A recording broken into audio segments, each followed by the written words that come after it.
Good morning, Rabbi Sai.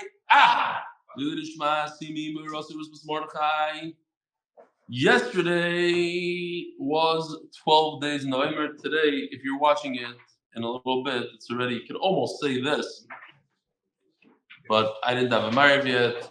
It's sponsored Lili Nishmas Hayalda, a 10-year-old girl, Sarah Aleh Shalom Bas, Reb David Yibadul Chaim. We should know from notes. So I got a very nice email here.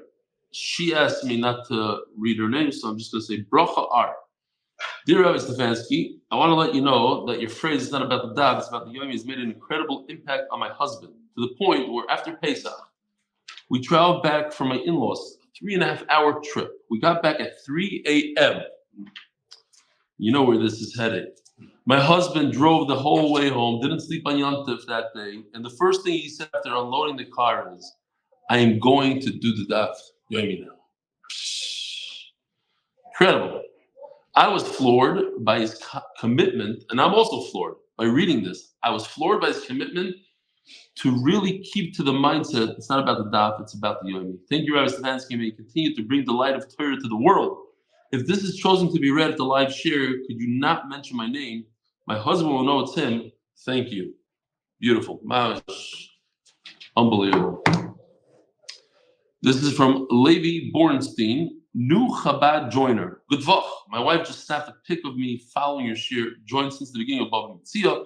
Love the way you explain. By the way, Shlomi Klein was my 7th grade Talmud here in Crown Heights, a scholar and a gentleman. Yes. I have 2 requests to ask from you. If you're Lubavitch, what are you requesting on the email? Guess. $1. Mashiach, $1? Even better. Well, I don't know if it could be better than Mashiach. Can you also add occasionally a word from Lubavitch Rebbe in your shir? And also, of course, we get this every year from all sorts of people, not only Chabad. I love your beard. Can your Yoshi make a picture of you with a full beard? Yours, Levi Bornstein, Melamed and Arya Checkanow. I gotta keep the crowd. We have a large crowd. I gotta keep them calm. Did everybody take the medication? Everything's beseder? Great. Let's move on. Thank you. So I'm on a bus to New York City and listening to today's daf when the islandess with the elephant ears grabbing a period. My wife captured the moment in the attached photo. Another day, another amazing daf called to Tzemach from Bryn Mawr. And by Y. Shane, on yesterday, we were talking about Psika al Paris, before a contract. You give somebody money. This is actually a great example. You give somebody money. Where do we have today? Where you give somebody money and they give you stuff over the year. What's a great example? So here, there's an issue of Psika al Paris that you might want to mention. When you get a subscription, for example, you can get a subscription for the Ami or Mishpacha, and you're paying money now, and the magazine is going to be sending to you weekly. I have a subscription like that for the Mesifta. You pay, in advance, and you get a better deal on. When I lived here in Chicago, so I also got the Mesifta, the larger one. I get the smaller one. I did the whole. I think it's 170. I used to pay full price. I used to deliver $30-something a pop. It was good. But in Eretz Yisrael, you get a subscription. You pay in advance, and they give you a box at a time for that Mesefta, whatever. So he's saying many magazines. I don't know about this. Many magazines have a hatzlacha. I reached out to Ami, and they never confirmed that they have one. It's just something people should be careful about. Thank you so much for changing my life. Thank you so much for changing my life. He says, but if it's true, it's just another thing that's practical in our days. Like I keep on saying, that the idea of ribbis, unfortunately, comes up very often, more often than we may seem to be aware of. Abe Freeman, dear Rebelli, seen this MDY ad in the barbershop on Avenue M in Brooklyn. Enjoy. Chaval, I don't have his full name, his barbershop. I do like to talk about businesses that support, but I like this because it's not that giant. Some barbershops have a giant poster. Actually, it's interesting. My nephew, he brought his daughter to Chalavi, to the pizza shop. So his daughter, who was 4 years old, she says, "Daddy, I know that guy. I see him on Pesach." This is my nephew's kid. Of course, she sees me on Pesach. That's how she knows me. She knows that guy from Pesach. Anyway, so thank you, Chalavi, for also amazing pizza and everything else. But they support, put their thing out there. And here's a great way. I don't know if you see it here. It's a little something. People notice it. All right. I got to get bigger. Yeah, thank you. The Yosef is sponsored by Anonymous for the safe and speedy return of all the hostages. Bekorov. Paras Chodesh, Linish Zechrya ben Moshe, Linish Zechrya ben Yosef. Paras Chodesh, this is the last day. Binyomin Rosenfeld for hatzlacha in business and all my endeavors. That means that we used to have 7 Paras Chodesh. By tomorrow, it's going to be down to 1. Paras Hayoyim, Rabbi Yosef, listen to this huge mazel tov by Arya Checkanow in honor of my son's wedding Monday night in Tiferes Rivka in Baruch. That's tomorrow night, I guess. By Baruch Furman, our chayal, that very starky guy. He learns and he does all the mesechtas. He was stationed in Yudah Shomron. He didn't not in Gaza, but I brought him to the front a few times. And I remember last year he's very close to this dentist, Dr. Lidu Nishmas, Dr. David Block, a young guy, first Yartzeits, Shayma ben Elihu. So that's a true friend. He was very tzibrochen when he was nifter. I don't know the exact relationship he had with him. I think maybe Dr. Block brought him to the shir, something like that. So he has a lot of cars to type to him, and here it is. Rabbi, I just wanted to say this. I don't push businesses, and when people ask me to advertise and they're willing to pay for it, I refuse. However, I do have a car to type. Mati Belsky, during the campaign, brought in, I forgot what the number was, $70,000 or something. He spoke to different people and he made it. He himself gave MDY this week. He did a deal and he took some of the meiser and gave us $10,000. So I want to say, of course, to him. He asked me not to say that part, so I won't say that part. But I do want to say this part because I told him that it's important for me as a Karsa type. Mark Belsky, he does preferred equity, lending, that sort of thing. He's a tremendous palkishrim. Very, very smart and a great, great guy. So if anybody has, some loan and wants to add equity to their loan, doesn't have the full amount of money, he's a professional getting extra money for deals, real estate deals, and nursing homes and things like that. So talk to him. He's part of this year. And the reason I'm saying this also is because if there is a deal, MDY gains also. We see $10,000 is not a joke. So Rabbi say, try to support within the mishpacha, and with that, Rav Kahana, Rav Papa, Rav Ashi, we had this yesterday. I'll just repeat it again because I thought it was so interesting. Just to remind the Olam, lo achli ben achyasa. So we started talking about nachyasa, meaning a reduction. So if there is a borrower and a lender, and the lender gives collateral to the borrower, which happens all the time. We're familiar with that. That's what we were speaking yesterday. The borrower, he wants to get this loan. It's $1 million loan. He needs it. He can do tremendous things with it. He can buy a business. He says, you know what? I'll give you my house as a mashkoy. Mashkoy, bin achyasa. You will reduce, every single year, you'll reduce from the loan a little bit because I'm giving you this real estate and you're able to use that real estate. So the Gemara says, Rav Kahana, Rav Papa, Rav Ashi, lo yachla bin achyasa. They, as the Gemara said yesterday, that to do so is not something that a Talmud Chacham does, right? Surim and Rabbanan stay away from Nachyasa. Looks like ribbis, they stay away from it. And then the Gemara drops a bomb here. Ravina achal ben Nachyasa. Ravina didn't care, he did it, even though he was a Talmud Chacham. Explains Taisvus, Ravina was such an anav that he wanted to show people he's not a Talmud Chacham. And to the point where he didn't just say, "Oh, take the header of a Rav going off my stationery," or when you talk about me and you like somebody said, "Oh, you're." My wife's friend stood up for me yesterday. I said, "What are you doing?" She says, "I read in the paper Harav Goyin." I think she was trying to poke a little fun. I said, "You mean the shas you didn't add?" Yeah, okay. So I already spoke to him. I asked him to take it off, but okay. Harav Goyin. Everybody today is a Rav Goyin. Rav Goyin. Ravina doesn't want to be a Rav Goyin. Why? Because he's an Anav. But not only that, not only did he take off his title, he actually acted like a commoner. He would eat nachyasa, even though it's slightly problematic halachically. But if he wouldn't use nachyasa, people say, "Oh, you're a Talmud Chacham. That's why you're not eating it. I don't want anybody to know that I'm a Talmud Chacham." He ended up writing the Shas with Rav Ashi. But he's not a Talmud Chacham. It's incredible. Think about it.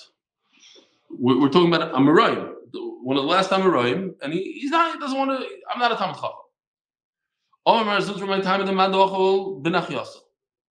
But what is the reason that people do eat nachyasa?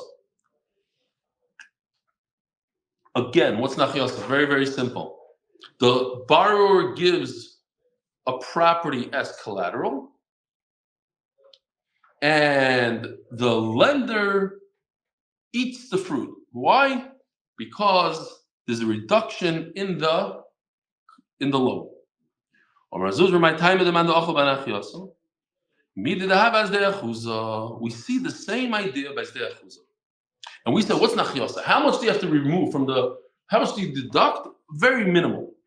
So we see the same idea by zechus. What's a zechus? Zechus is a person gets a field from inheritance, which he got from Yeshua. Yeshua, all the way down to him, it's part of the Nachla, the Yerusha, the Klal Yisrael got. He donates it to the Beis Hamikdash. Now, the owner could go and redeem it from the Beis Hamikdash. What's the redemption rate? You're not going to believe it. One sela, slightly above a sela and a pugim, let's call it a sela, round it off, per year. Listen to this. 300,000 square feet. I don't know. I just did some math. Okay, it might be Panovich math. I might be completely off. But just l'saber sizing. About a 300,000 square foot field for $10 a year. Okay? Does that make sense? No. But that's what the Torah said. So that's what's going on with the Nachyasa also. The he gets tremendous amount of benefits from the field. 300,000 square feet of produce. Rahmana says the Gemara Taf Samaches Amud Aleph. All you need to do is give the Beis Hamikdash one sela, 4 zuz per year. So if you have 40 years left till Yovel, you have to pay 40 sela, but it's a joke. It's costing you $10 a year for a tremendous field. I don't know how many. 300, you don't like 200,000 square feet, whatever. It's not a 4x4. It's a massive field for $10.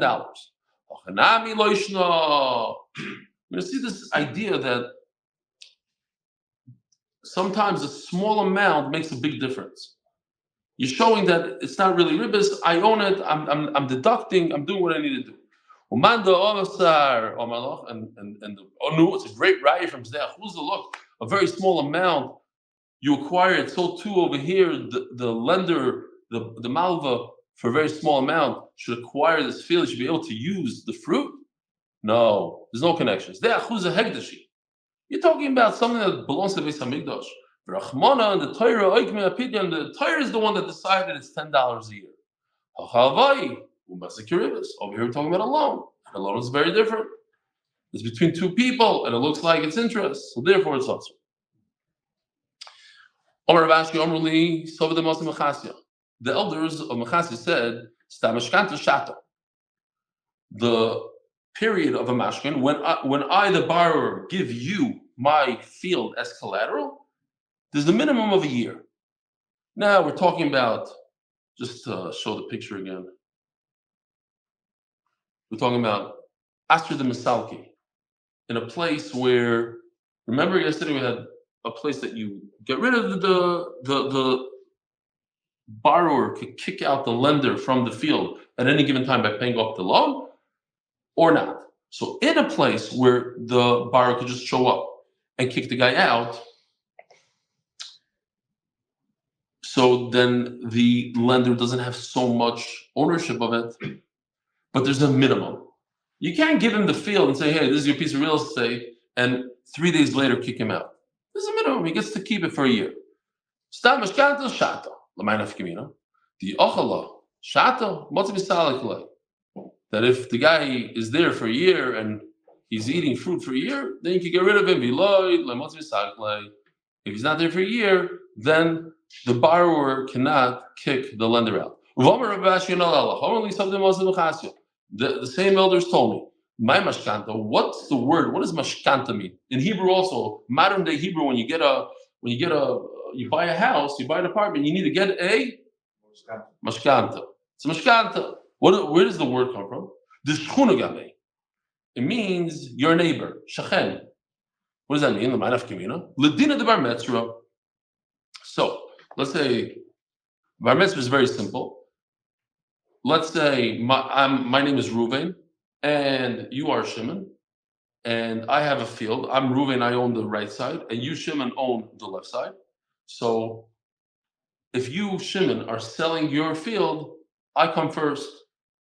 What is it called in English? Right of first refusal. Right of first refusal. As long as I, Reuven, am giving Shimon the terms that he wants, the same payment plan, the same amount of money, whatever it is, then I get to buy it first. Why? Because you're supposed to be a good Jew, and you're supposed to do what's right.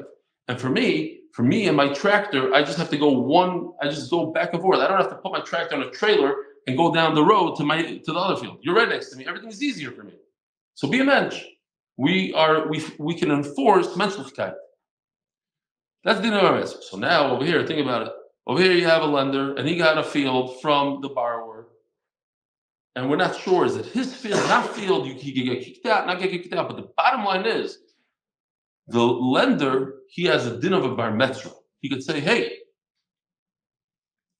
I sort of own this, and if you want to sell to me first, or you want to sell a field next to this, sell to me first. Yeah? Again, the borrower gave the lender the field on the right. So all the fields that are next to the field on the right are considered the neighbors of that field. And he could demand that they sell to him. That's why it's called Mishkan. Amar Rava. Says Rava, Leis Hilchasa, the halacha is not like three things. Leis Hilchasa ketarship apunai, v'lek yishtar mechozna, v'lek chachire narshai. Okay, very cool words here, and we're going to go into each one. Ketarship apunai, what does that mean? Ketarship de Rav Papa. Very simple. You recall the beer with Rav Papa. Rav Papa was very wealthy, he sold a lot of beer. The beer prices in Tishrei are very low. The beer prices in Nisan, Sukkot time very low, Pesach time very high. If you want beer from Rav Papa in Sukkot, he demanded the price of Pesach. And he said, pay me Pesach time. Instead of selling it cheap today, I'm selling it expensive today, pay me tomorrow. What is that? It looks like ribbis a little bit. Rav Papa said, no, it's not ribbis. Why? I don't need the money. And I could hold on to my beer. My beer doesn't spoil. Says Gemara, the halacha is not like your Rav Papa. Sorry, you can't do that. Okay? So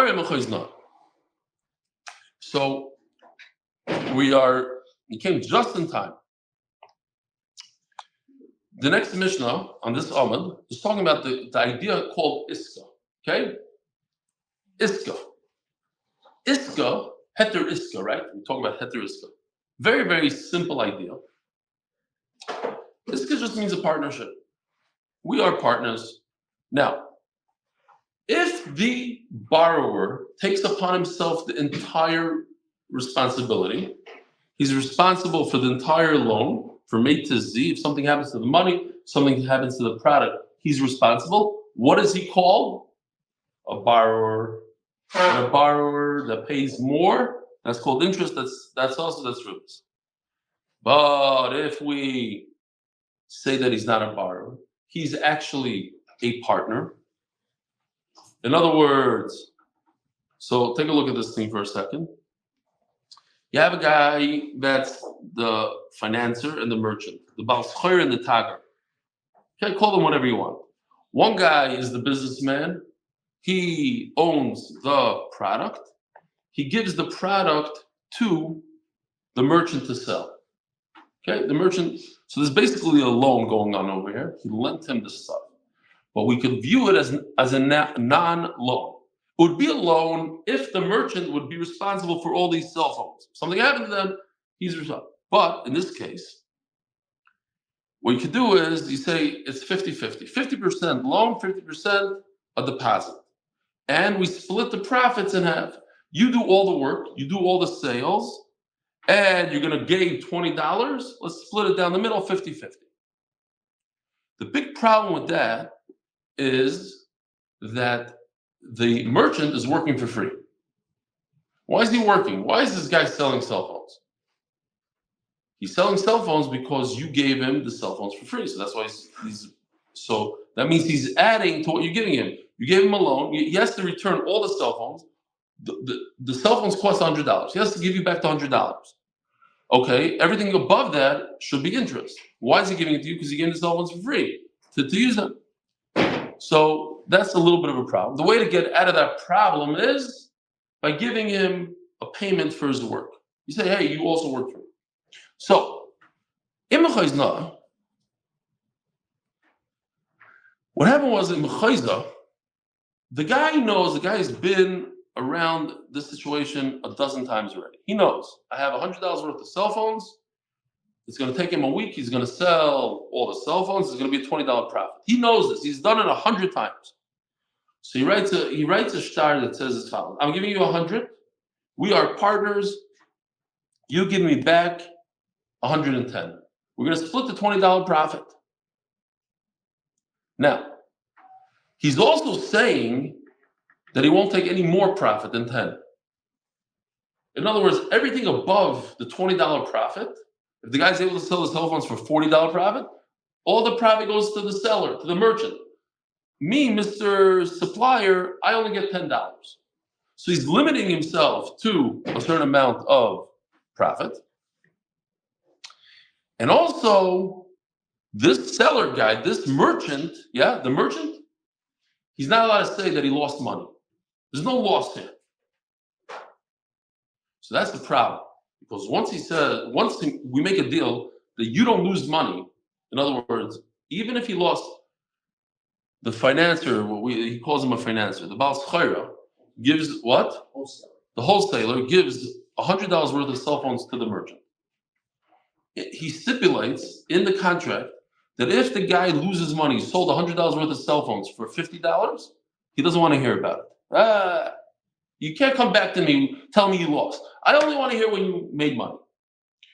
He's not taking any risk on the loss. He's sharing with the profits. That's why the Gemara doesn't like this. If we're sharing everything equal, so we're partners.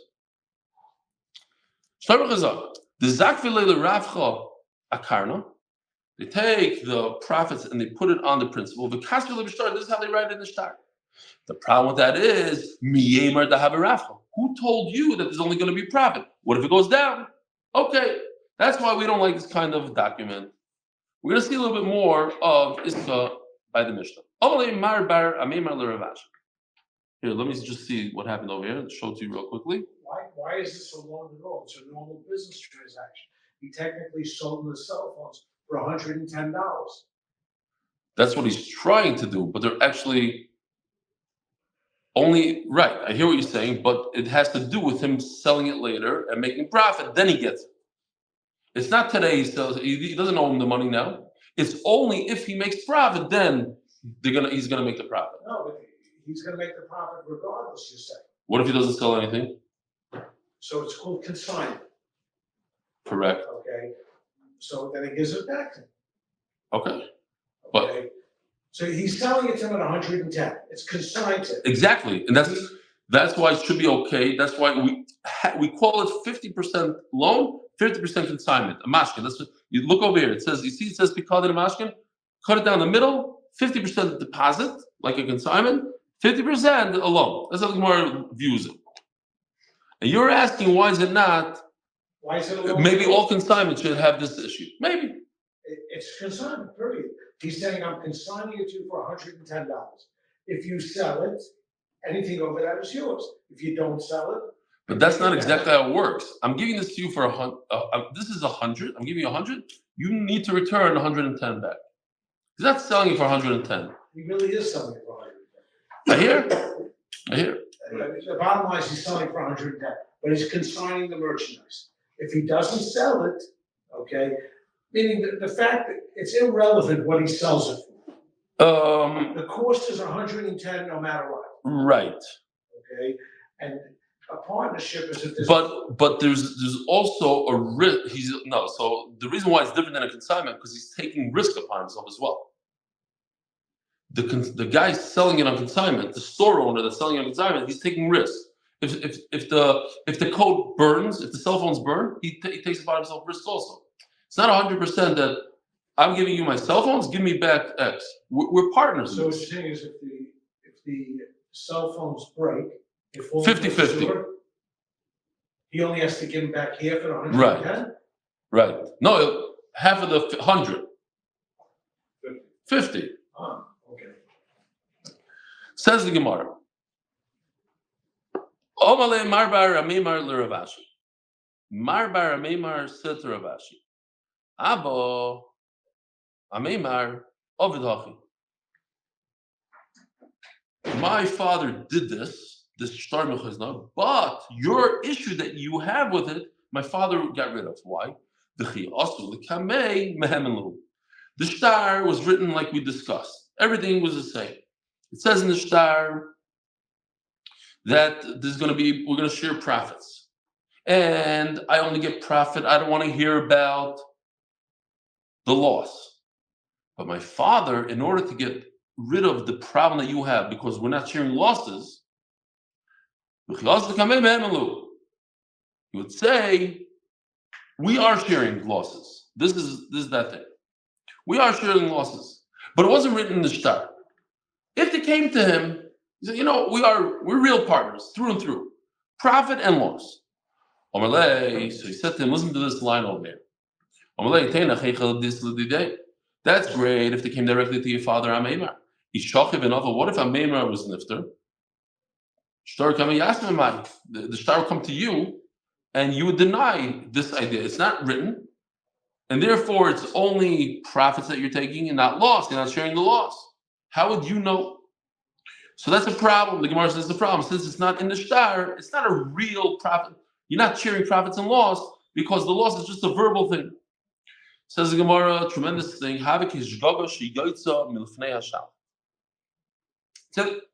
It's like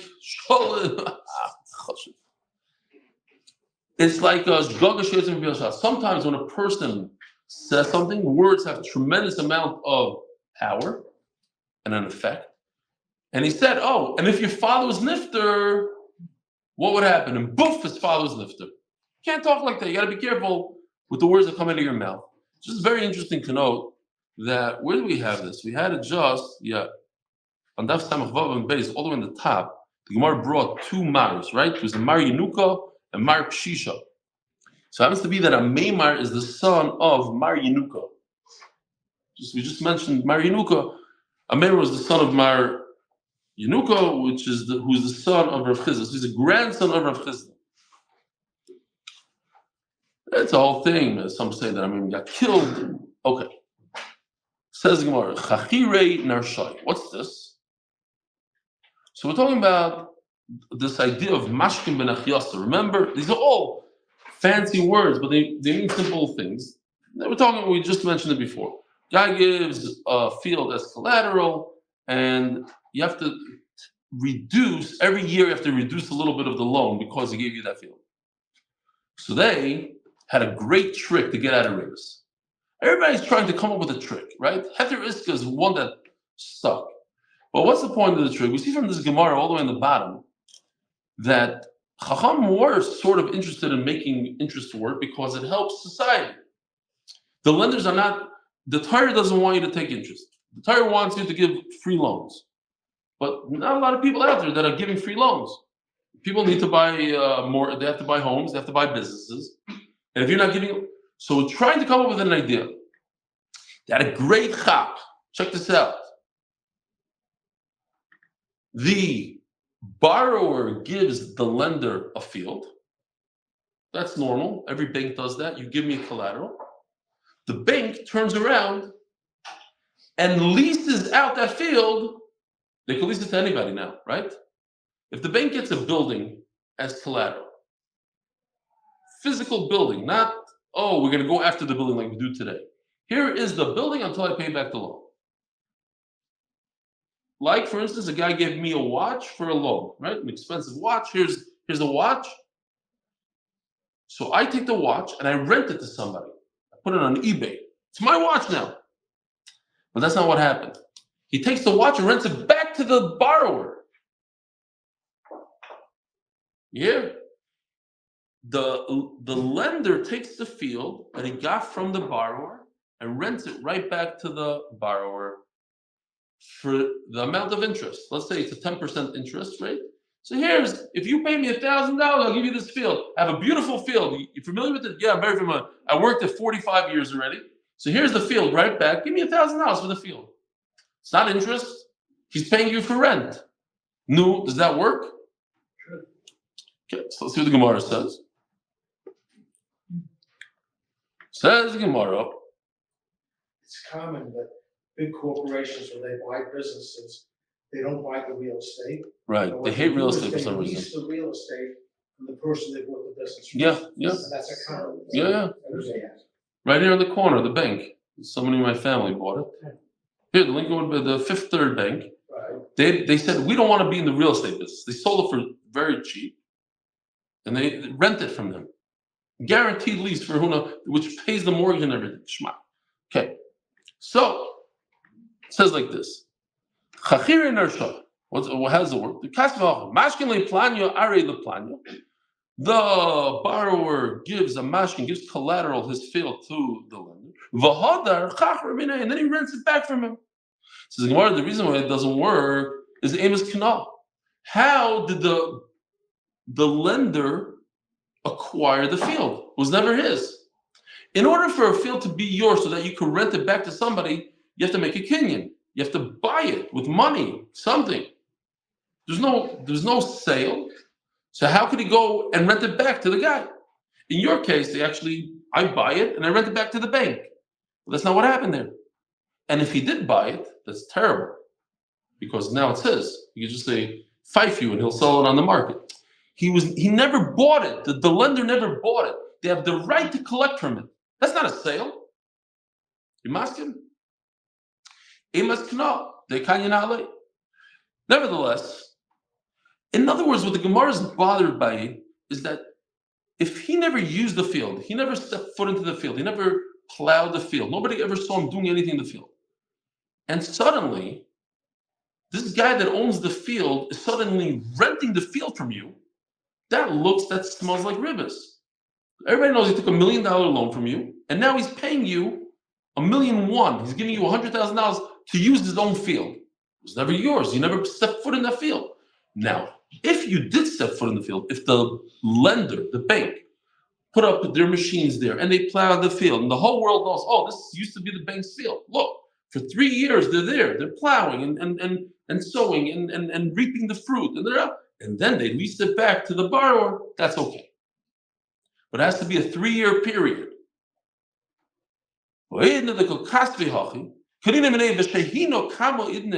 I was there for 3 years, says Rashi. And afterwards, we leased it back to the borrower. It was his field to begin with, but we took it for 3 years. Why do we do all this? We want people to be able to lend money. Says Gemara, no, we still don't agree. It's still, Rashi says, it's ribbis. It looks like ribbis. Seems like it is ribbis. It's no good. Says the Heilige Mishnah. Sponsor. Oh, I should really show you this. Hold on a second before we go weiter. What happened there? Yeah? You have a malva and a loiva. The malva gives money to the loiva, and the loiva takes his own field and gives it to the malva, to the lender. And the malva, once he has it, for 3 years, it's okay, whatever, the Gemara thought for 3 years, like to buy the field, he takes the field back from him and pays him with produce, okay, whatever. So says the Mishnah. So once again, if we're talking about Iska. Oh, the Mishnah is sponsored in recognition of myself and all the people that do hard work for MDY. And one of them, which I could think of, and I have to thank him before I return to Eretz Yisrael, is Mark Ashkenazi, who, like on a night like last night, Shir started here at 10:30, 11, it was already midnight by him. That was Shir number 1. Shir number 2, which never happened at then, but he was already prepared and this and that. 1 o'clock in the morning, and a few times he's been up 1 o'clock in the morning, doesn't get paid, does it voluntarily, sits on the Shir every single night with me. He's here doing things behind the scenes, pushing the charts, coming on, off, making everything. So tremendous hachaver to him and all the other people that are behind the scenes. Many, many people that are behind the scenes. We're just on a Zoom meeting today with 7 people. Just people that volunteer and try to help and push things forward. There's a lot of things that go behind the scenes. And even now, Rabbi Shoyer Price running around getting people and this and that. Bezer Hashem. Yeah, he almost got Yechiel Gordon, but Yechiel was already here, part of the shir. He comes every day. But, all right, so back to Iska. Iska means a partnership. Yeah, so we have this.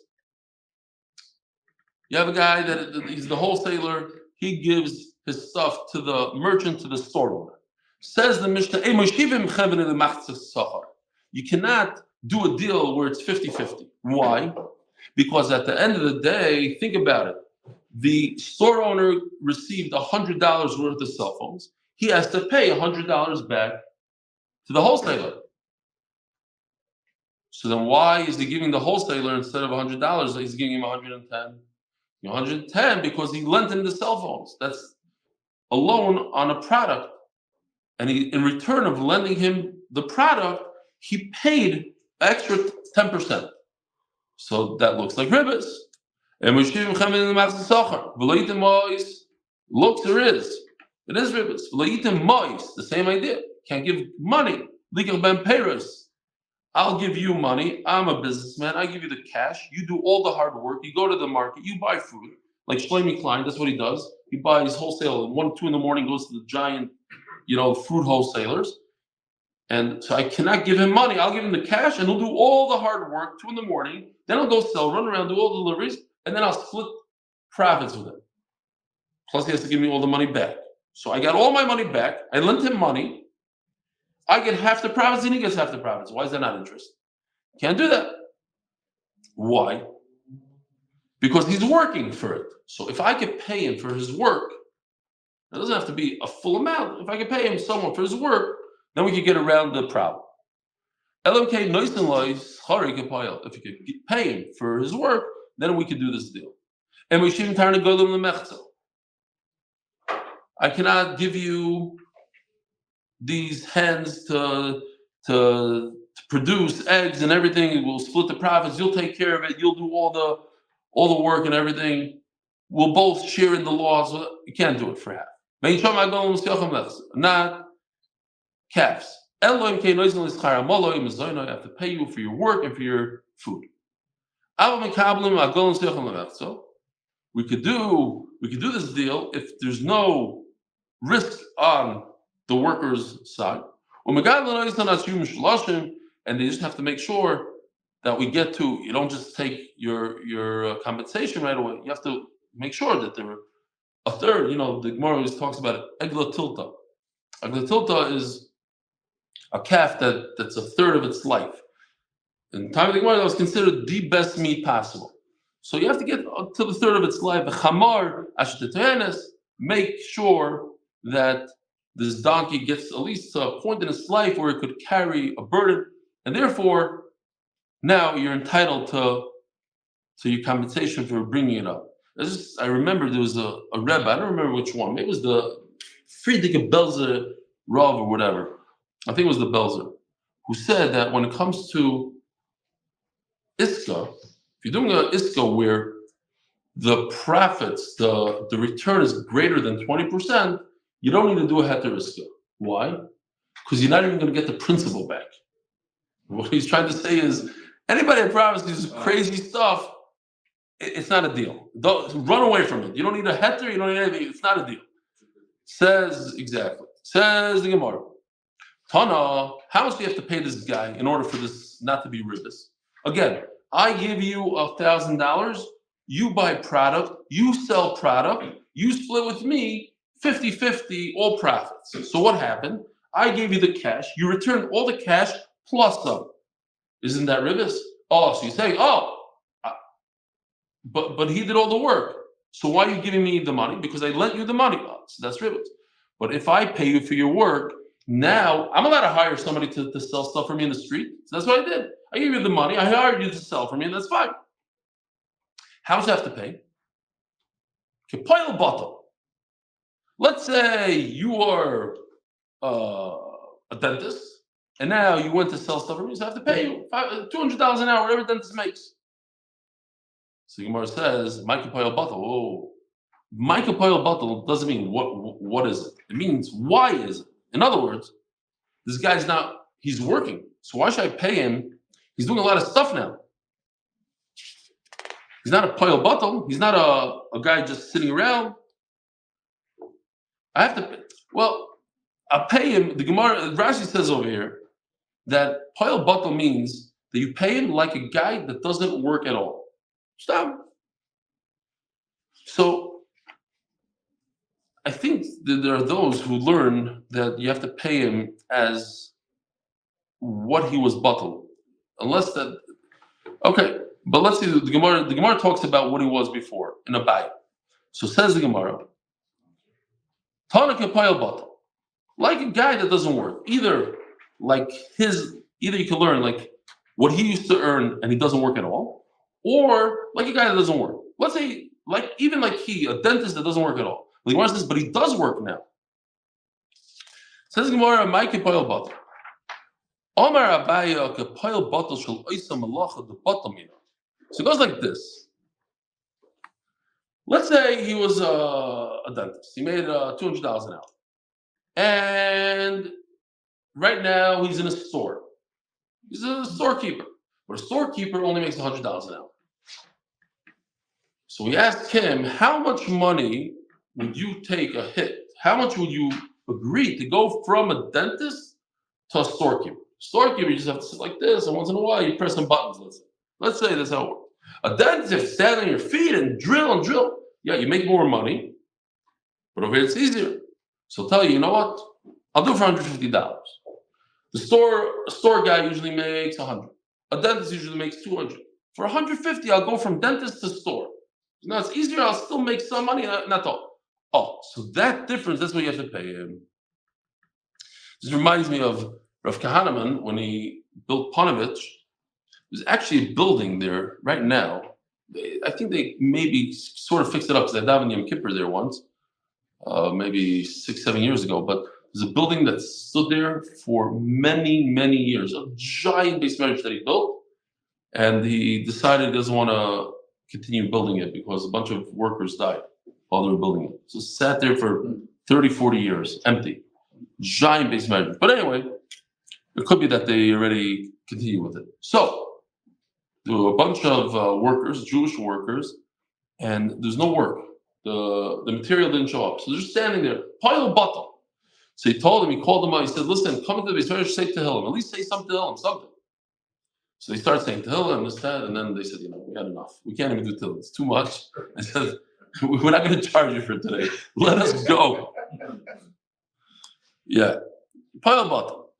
Says Gemara. The end of the story is, the end of the story is, Rav Kahneman showed them, this is 4 years ago, he showed them MDY videos, and they got so attached that they stopped being workers and came to be Israelis and they started doing the daf. Anyway, says the Gemara, that's the end. So there's two stories in the Mishnah. There's two cases. There's a case where a guy gives somebody produce and a guy gives somebody cash. What's the difference?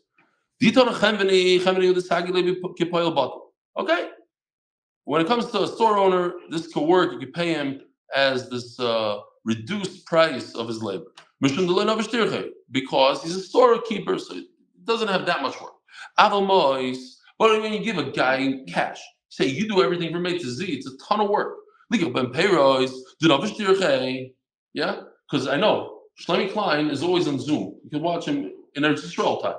So 7:10 in the morning, he's on Zoom every year for the last 4 years. Why? Because he's up 1, 2 in the morning. That's his job. You have to go and get. It's a lot of work. The Nafesh Tirche, and that's his job. Doesn't end at 2 in the morning. Then he has to go distribute it and everything else. The Nafesh Tirche. Maybe 2 mentions in one day for Shlomo Klein. The guy, the email in the beginning, and maybe it's not fair. You can't give him like the reduced rates. He's working really hard. Okay, so it's a very simple theory.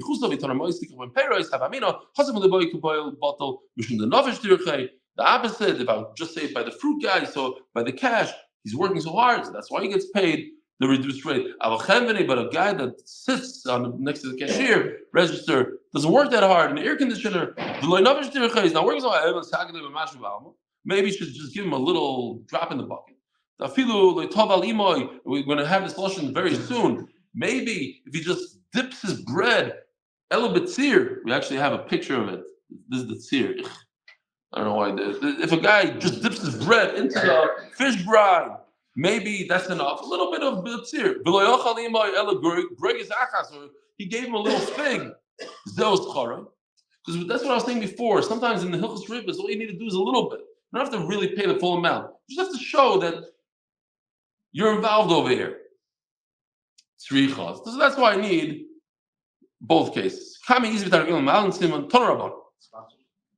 Yeah, sponsors, Taka. Oh, wow, sponsors.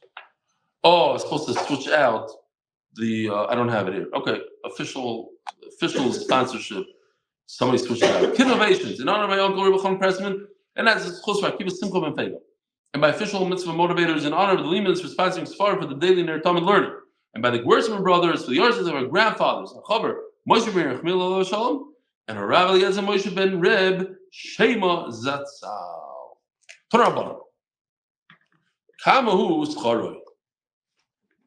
How much do you have to give this guy that it should be considered that he is making enough money to do this work? Anything, a little amount also. But yeah, according to Meir, at least you have to dictate, you have to write it, you have to put it out there that this is what I'm giving you. You don't need much. A little bit of brine, that's enough. You have to give him this idea that we just said before, pile, bottle. Zechus doesn't mean the full amount, it just means pile, bottle.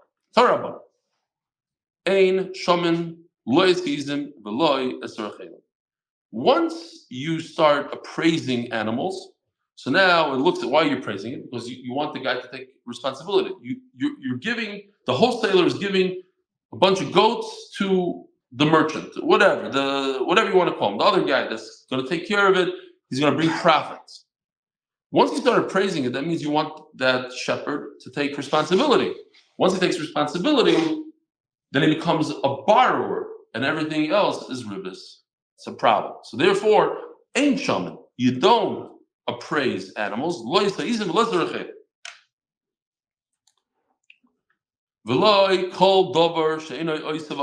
don't know. I had this little thing here. Okay, I'll tell it to you. Why not? We're in Chicago. This guy always had fights with his wife, but the thing that broke the camel's back was the wife was doing a crossword puzzle, and the word was EWE. And she asked her husband, she wasn't sure. She says, "How do you say a female sheep in English?" She says, "You." And that was the end of the story. Says the Gemara. And Eliezer called davar she'eino oisav oichel. So it's a little bit, the way it's written, it's a little funny for us. You don't appraise goats, sheep, v'loi kol davar she'eino oisav ve'oichel. That's how you have to read it. V'loi kol davar she'eino oisav, and not things that don't produce, but they eat. Well, in other words, they just eat. The way, it would be written maybe in modern day, it would say, Rak oichel v'loy oisa, something like that. It only eats like what's a good example? Maybe like a bull. Just eats grass all day, doesn't do anything, doesn't produce milk, doesn't garnish, just eats. A dog. A dog eats and doesn't produce. What does it do? Versus a cow that produces milk. Lemechza. So you don't do this, you don't do the 50-50 thing. No. The fact that the goat gives milk here, so he also did a picture for a goat that does nothing. Good for nothing goat. Arya Merkaz, if you're not familiar, Arya Merkaz is our newsletter that we have every week. The Moshe does. Anyways, but it does have a little milk over there. You see the milk? So the question is that milk enough compensation to the shepherd for all the hard work that he does all day with these goats? What can you do with a sheep? Here's what you do with a sheep. Yeah. Shalom Yisrael. So, when you wash them, they go through the water, they also shed. So what can you do with the chicken? She does, a chicken eats, but produces. She produces eggs. What? It's not enough. It's a lot. No, you're getting milk. You're getting wool. Why is that not enough? No, you're right. For the milk and the wool, that's enough. So this is, I don't have a really good picture for this. This is the best I can come up with. But the whey, we know whey is, that clear stuff that comes from milk. So if that's all you're giving your shepherd, that whey, what's he going to do with it already? Well, it's not worth that much. Vesusre is some wool that sheds, garnished. So that's the discussion. You're giving him something that's worth 25 cents a day. So that's why that's considered as if you compensate him for his hard work. And the whole problem was, it's ribis. He took all this money, he's giving you back every dime plus some. Why is he doing that? Because you lent it to him. He's doing all this work for free. No, it's not for free. Why is it not for free? Because he's getting the whey. If he was getting a lot of milk, great. But he's only getting whey. Reb Shimon ben Yochai holds you have to give him the wages, the reduced wages of a pile bottle. So to give him a little whey is nothing. Doesn't work. Goes like his father. You don't have to give anything. You have to give him that dunk in that brine water. You have to give him a fig. Okay, so whey is just as much as brine. It's even more. So that's enough. It's what's the word I'm looking for? It's like a remez. It's not real. It's not. He's not really getting compensation. It's ki'ilu. It's symbolic. That's the word I'm looking for. That's enough. I don't know if it's literally symbolic, but a little bit is enough. We're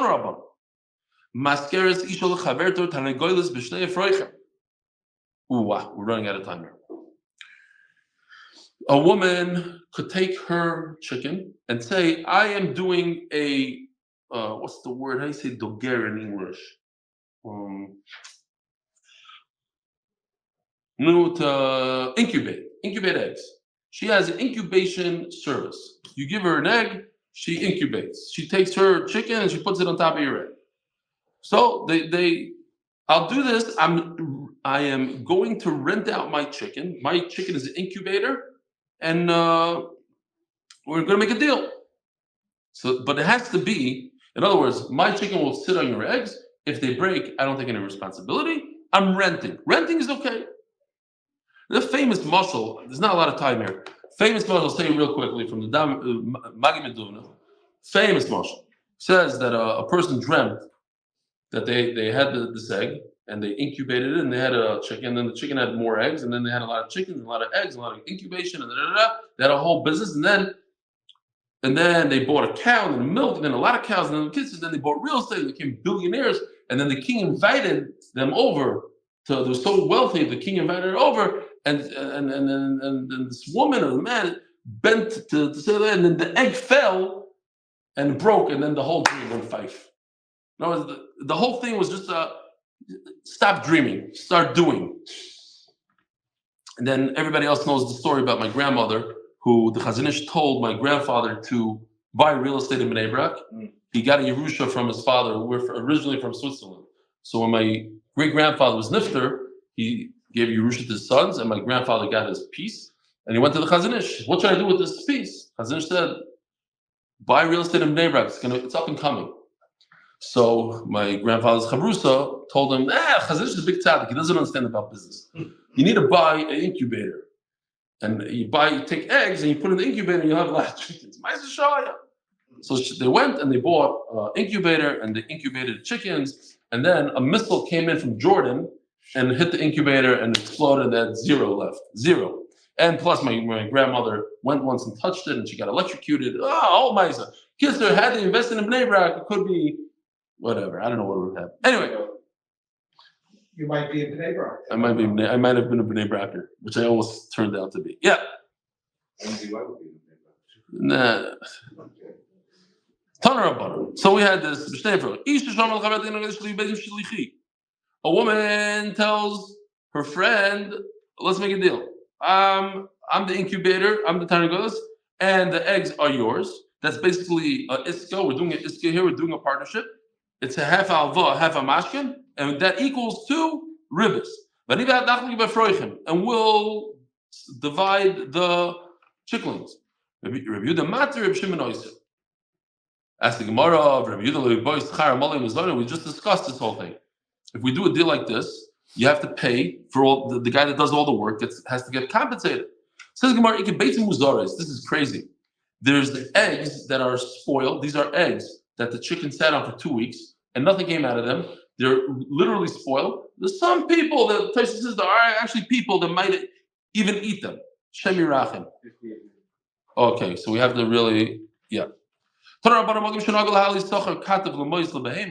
a place where it's normal to pay for carrying the small animals, Malin, you have to, if there's a case of iska and you're doing profit share, you have to pay extra for the guy that's doing all the work. He's carrying the animal on his shoulder. You don't change the local minimum. But if it has a mother, so now you don't have to carry the young because the young is going to follow the mother, so you don't have to give him. And a donkey also with the mother. Even in a place where you do pay for that, you don't have to in this case. What about all compensation for working? Says Gemara, let him take the dung and you sell that. No, dung is nothing. Everybody's mafkir. That the brine from the fish, that's enough to be considered compensation. That the whey is enough. That if you have a mother and a kid and a baby calf, you don't have to pay for the compensation for carrying it. Rabbi Sai, have a wonderful day.